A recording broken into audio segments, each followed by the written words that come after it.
Justice prevailed. PNBF sinuspinde ng FIBB. Alas tuloy pa ba sa kandon? G at alas score wagi sa paninindigan.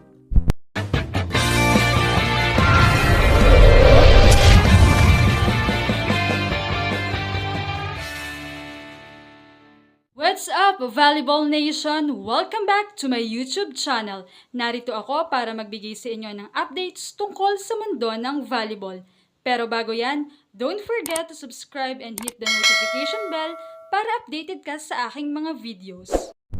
Ang FIVB ay nagsuspinde sa PNBF na pinamumunuan nito ni Boyle Yao dahil sa seryosong issue sa pamamahala at mga umano'y paglabag sa Code of Ethics na kasalukuyang iniimbestigahan ng kanilang Independent Ethics Panel. Inilabas ang pahayag noong Biyernes ng gabi kasabay ng pagdiriwang ni Liao ng kanyang 70th birthday. Sa isang pahayag, sinabi ng FIBB Board of Administration na ang suspensyon ay ipinatupad alinsunod sa Article 13.1.1 ng kanilang disciplinary regulations at agad na nagkabisa.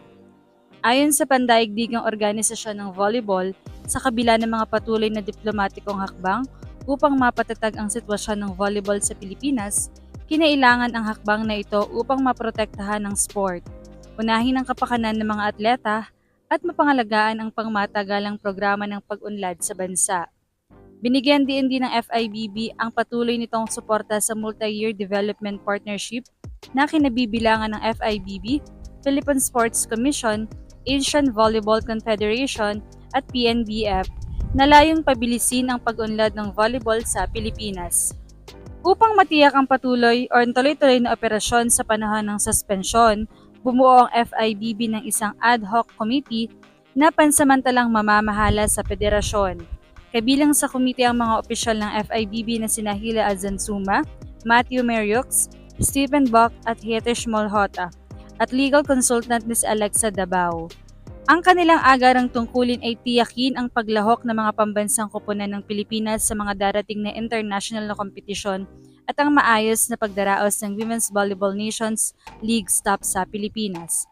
Ibig sabihin, ang magiging laro sa Women's Cup sa Kandon ay posible pa ring matuloy kahit na nagkaroon ng suspensyon ng PNBF. Ang suspensyon ay tinuturing na kinakailangan upang mapangalagaan ang sport, matiyak na inuuna ang mga atleta at mapanitili ang pangmatagalang mga programa sa pag-unlad.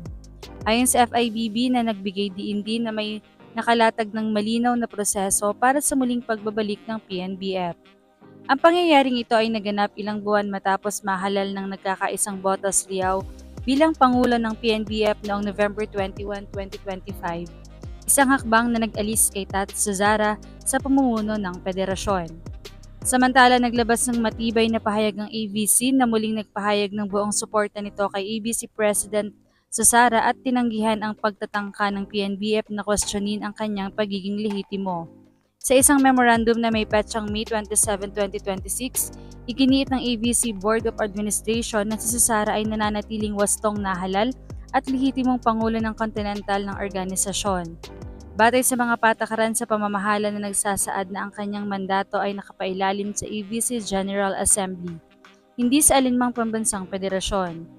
Binigyan diin ng AVC na walang provisyon sa kanilang konstitusyon na nagbibigay kapangyarihan sa isang pambansang federasyon na mag-alis o magpahina sa posisyon ng Pangulo ng AVC.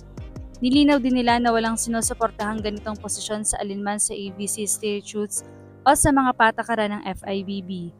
Tinatampok din ng board ang panunungkulan ni Suzara kabilang ang pagpapalawak ng mga programang pangkaunlaran, pagpapalakas ng mga sistema ng pamamahala at pagtaas ng international na ugnayan para sa volleyball sa Asia.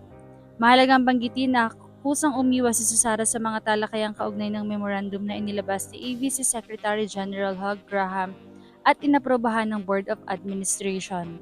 Kinumpirma rin ng AVC na ang kanilang official na posisyon ay ipapadala sa FIBB bilang bahagi ng institutional na record. Samantala, ang mga dahilan ng pagsuspinde ay ang kawalan nga ng pangangalaga sa mga atleta, hindi pagsunod sa mga patakaran at paglabag sa mga nakasaad sa kontrata. Iisa naman ang sigaw ng mga fans na sa wakas ay unti-unting nabigyan ng aksyon ang ihinaing ng mga Alas Corps o original members ng Alas, lalo na sa pangunguna ni Captain Gia de Guzman na matapang na nagsasalita tungkol sa maling pamumuno ng PNBF. Anong masasabi niyo dito? Leave a comment below. Thank you for watching and don't forget to subscribe.